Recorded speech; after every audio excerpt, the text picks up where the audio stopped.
Hello everyone, welcome to our YouTube platform JRF Adda. स्वागत है दोस्तों आप सभी का। दोस्तों एक बार फिर से हम ज्वाइन कर रहे हैं 5 मिनट मस्ट नो सीरीज को। और आज का जो हमारा जो टॉपिक रहेगा वो है आपका कोठारी कमीशन। कोठारी आयोग को हम डिस्कस करेंगे। कोठारी कमीशन की मैं बात करूं तो लगभग हर एग्जाम में आपका ये पूछा जाता है, जहां भी टीचिंग से रिलेटेड कोई एग्जाम होते हैं। यूजीसी नेट की बात करूं तो लगभग पिछले 4-5 साल के आप पेपर देखोगे तो लगभग हर एग्जाम पे इस टॉपिक को पूछा गया आपसे, कोठारी कमीशन को। तो आज बहुत शॉर्ट में हम कोठारी कमीशन को समझने वाले हैं। कोठारी कमीशन को दोस्तों नेशनल एजुकेशन कमीशन के नाम से भी जाना जाता है दोस्तों। कोठारी कमीशन की हम ईयर की बात करें तो इसका जो ईयर है दोस्तों वो है 1964 से लेकर 1966 तक कोठारी आयोग है जो आपका गठन हुआ था। कोठारी कमीशन की बात करें तो इसका नाम कोठारी कमीशन इसलिए पड़ा क्योंकि इसके जो चेयरमैन थे वो थे आपके डीएस कोठारी। और डीएस कोठारी है दोस्तों, वो इसके चेयरमैन रहे हैं। एंड ये सिक्स्थ कमीशन है। अगर हम भारत के आजाद होने के बाद की बात करें तो कोठारी कमीशन है वो आपका कौन सा कमीशन है? सिक्स्थ कमीशन, और पोस्ट इंडिपेंडेंस के बाद में। और इसकी जो रिपोर्ट सबमिट की गई थी वो 29 जून 1966 को सबमिट की गई थी।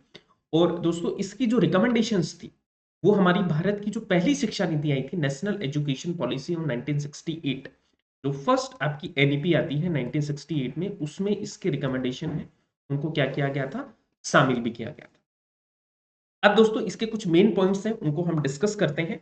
सबसे पहली चीज तो आपको ये पता होना चाहिए कि ये जो आपकी शिक्षा नीति है,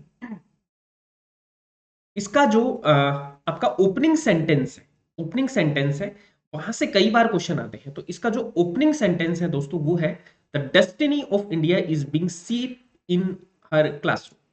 ठीक है, इस स्टेटमेंट को आप लिख लीजिए। आप ये पूछा गया था, the destiny of India is being shape in her class. यानी भारत का जो भविष्य है ना, भारत का जो भविष्य है या भारत की जो नियति है उसकी कक्षाओं में उसका आकार दिया जा रहा है दोस्तों। तो ये ओपनिंग लाइन है, ये काफी बार एग्जाम में पूछी गई है, इन हर क्लास। ये आपको पता होना चाहिए। पहला क्वेश्चन तो आपका यहीं से बनता है। इसके बाद में देखो कुछ इंपॉर्टेंट हाइलाइट्स हैं। जैसे कमीशन का जो ऑफिशियल नेम है वो है आपका education commission for national development, इसका ऑफिशियल नेम है दोस्तों। स्टैब्लिश कब हुआ था? जुलाई 14 1964 को। रिपोर्ट सबमिट की गई थी जून 29 1966 को। चेयरमैन जो इस थे वो है डॉक्टर दौलत सिंह कोठारी, डीएस कोठारी जिसको बोलते हैं। टोटल मेंबर थे इसके 17 मेंबर कमीशन था ये। ठीक है, अब इसके जो ऑब्जेक्टिव्स और जो रिकमेंडेशंस है, ऑब्जेक्टिव की मैं बात करूं तो दोस्तों स्कूल एजुकेशन से लेके और हायर एजुकेशन तक सारे लेवल पे इसने अपनी रिकमेंडेशंस है वो आपको दी है दोस्तों। साथ में दोस्तों ये जो कमीशंस है इसमें अदर कमीशन की रिकमेंडेशन है उनको भी शामिल किया गया है। जैसे national committee on education for women headed by Shrimati Durgabai Deshmukh, जो कि लास्ट ईयर 2022 के एग्जाम में भी पूछा था आपसे। एक आपका हंसा मेहता कमेटी, एक आपका भक्त वत्सलम कमेटी। ये तीनों कमेटी हैं दोस्तों वुमेन एजुकेशन से रिलेटेड है, और इन तीनों के रिकमेंडेशन है वो कोठारी कमीशन ने लिए हैं। तो एक ये फैक्ट आपको याद रखना है। इसके अलावा दोस्तों ये जो कमीशन है इसकी 12 टास्क फोर्स थी। School education, higher education, technical education, agriculture education, adult education, science education and research, teacher training and teacher status, student welfare, new technique and methods, man power, educational administration and educational finance. ये आपकी 12 task force हैं जो इसमें शामिल थी। इसके अलावा दोस्तों कुछ अदर टास्क फोर्स हैं आपकी, जैसे women education, education of backward classes, school buildings, school community relations, statistics, pre primary education and school curriculum. अब ये टास्क फोर्स का मतलब ये है दोस्तों कि स्कूल एजुकेशन पे भी इसकी रिकमेंडेशन आई है, हायर पे भी आई है, टेक्निकल पे भी आई है, एडल्ट पे भी आई है, वुमेन एजुकेशन पे भी आई है, स्कूल की बिल्डिंग कैसे होनी चाहिए, स्कूल कम्युनिटी रिलेशन कैसे होने चाहिए, इन सब पे इस कमीशन की क्या है, रिकमेंडेशंस आपकी आई हैं। अब मैं रिकमेंडेशंस की बात करूं, मेजर रिकमेंडेशंस की बात करूं दोस्तों, तो ये आप जान लीजिए। सबसे पहले तो आपको ये पता होना चाहिए कि इस कमीशन ने रिपोर्ट किसको सबमिट की थी? एमसी छागला, उस टाइम के क्या थे? एजुकेशन मिनिस्टर हुआ करते थे। उनको ये रिपोर्ट है वो सबमिट की गई थी। इस रिपोर्ट के 4 वॉल्यूम थे और 19 चैप्टर थे, जिसमें मेन चीजें क्या है। पहली चीज तो दोस्तों ये थी कि इसमें 6 से 14 साल तक के बच्चों को मुफ्त शिक्षा दी जाएगी। मुफ्त शिक्षा यानी कि फ्री एंड कंपलसरी एजुकेशन का जो प्रावधान किया गया था 6 से 14 साल तक के बच्चों का, वो यहीं से किया गया था आपका, ठीक है। तो राइट टू एजुकेशन में भी है आपका। इसके अलावा दोस्तों यहाँ पे new pattern of educational structure है, वो आपका रिकमेंड किया गया था 10+2+3 वाला, जिसको अभी रिप्लेस कर दिया गया है 5+3+4। इससे इसको रिप्लेस किया गया है। तो पहले जो आपका स्ट्रक्चर था वो था 10+2+3 वाला स्ट्रक्चर। तो ये चीज आपको याद रखनी। इसके बाद प्री जो स्ट्रक्चर था, जैसे अभी आपका 5+3+4 वाला जो स्ट्रक्चर है, उसी तरह से आपका 10+2+3 वाला स्ट्रक्चर। इसमें जो प्री स्कूल की जो स्टेज रखी गई थी वो 1 से 3 साल रखी गई थी। प्राइमरी एजुकेशन की स्टेज है वो आपका 7 to 8 year of primary education को 4 और 5 ईयर में यहाँ पे डिवाइड किया गया था, है ना। और इसको आपको थोड़ा सा याद रखना है, वेरी वेरी इंपॉर्टेंट। और लोअर सेकेंडरी एजुकेशन 3 और 2 ईयर, है ना। और जो ऑफ जनरल एजुकेशन और 1 to 3 year of vocational education, ये इसमें बोला गया था। हायर सेकेंडरी एजुकेशन में आपका 2 ईयर ऑफ जनरल एजुकेशन और 1 to 3 year of the vocational education. तो ये एक स्ट्रक्चर था, जो 10+2+3 वाला जो स्ट्रक्चर है बेसिकली। हायर एजुकेशन के 3 ईयर्स आपके यहाँ पे डिसाइड किए गए थे, और more for the first degree courses followed by the courses of varying duration for the second or research degree, ठीक है। 3 साल यहाँ पे ग्रेजुएशन की रखी गई थी। इसके अलावा जो अदर आपकी ग्रेजुएशन की जो डिग्रीज होती है वो आपकी वेरी भी कर सकती है। तो ये एक स्ट्रक्चर था 10+2+3 वाला, जिसको अभी नई शिक्षा नीति में इसको रिप्लेस किया गया है 5+3+4 से। इसके अलावा दोस्तों यहाँ पे इन्होंने 2 टाइप के सेकेंडरी स्कूल्स हैं उनको सजेस्ट किया था। एक था आपका कि high school which provide 10 year course and higher secondary school which provide 11 और 12 ईयर ऑफ कोर्स। तो ये आपको याद रखना है। कोठारी कमीशन है दोस्तों, इसने जो साइंस की जो स्टडी है, social science and national service को भी काफी ज्यादा हाईलाइट किया था दोस्तों, है ना। और right from primary education to the university education है, इन्होंने इस चीज को स्ट्रेस किया था। तो डायरेक्ट ये स्टेटमेंट आपसे एग्जाम में पूछा जा सकता है। दूसरी चीज यहाँ पे use of regional language as a medium of education. जैसे अभी नई शिक्षा नीति की बात करें तो कक्षा 5 तक की बात की गई है, लेकिन इसमें क्या बोला गया था कि आप जो रीजनल लैंग्वेज है उसमें भी बच्चों को पढ़ाइए। तो ये भी यहाँ पे एक रिकमेंडेशन दी थी।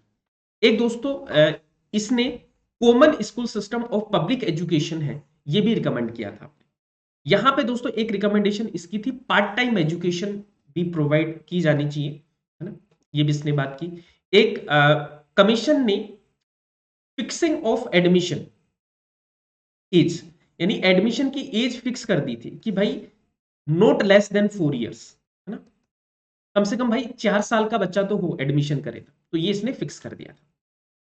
दूसरी चीज यहां पे जो कोठारी कमीशन है उन्होंने जो वर्क एक्सपीरियंस है उसको कंपल्सरी कर दिया था for the vocational as well as general education at higher levels, ठीक है, कि भाई आपका वर्क एक्सपीरियंस होना चाहिए। इसके अलावा दोस्तों यहाँ पे जो जैसा कि हमने पहले भी बात की थी कि यहाँ पे स्कूल में जो फैसिलिटीज हैं, जैसे स्कूल की बिल्डिंग अच्छी होनी चाहिए, वहाँ पे प्रॉपर फैसिलिटीज होनी चाहिए, लाइब्रेरीज होनी चाहिए स्कूल में। ये रिकमेंडेशन भी कोठारी कमीशन की थी। एक बहुत बड़ी अच्छी रिकमेंडेशन थी इसकी दोस्तों, वो थी state education department for every state, यानी हर एक स्टेट में शिक्षा विभाग आपका रहेगा। तो अभी आप देखेंगे तो हर एक स्टेट में शिक्षा विभाग आपका होता है ना। इसने एक रिकमेंडेशन ये भी दी थी, national board of education to advise the union government on all matter relating to the school education, ठीक है, कि एक नेशनल बोर्ड ऑफ एजुकेशन आपका स्टेब्लिश करना चाहिए, जो कि गवर्नमेंट्स को, यूनियन गवर्नमेंट को वो क्या कर सके, स्कूल एजुकेशन के लिए एडवाइस दे सके। इसके अलावा दोस्तों इसने 3 लैंग्वेज फॉर्मूला की भी बात की थी। तो ये सवाल कई बार पूछा जाता है कि 3 लैंग्वेज फॉर्मूला की बात कौन सी कमीशन ने की थी।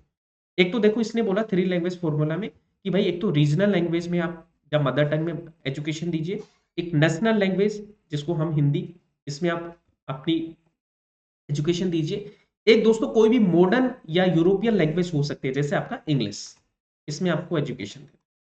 तो ये चीज आपको याद रखनी। एक दोस्तों इसने centre initiate scholarship programme for women student in college and universities, है ना।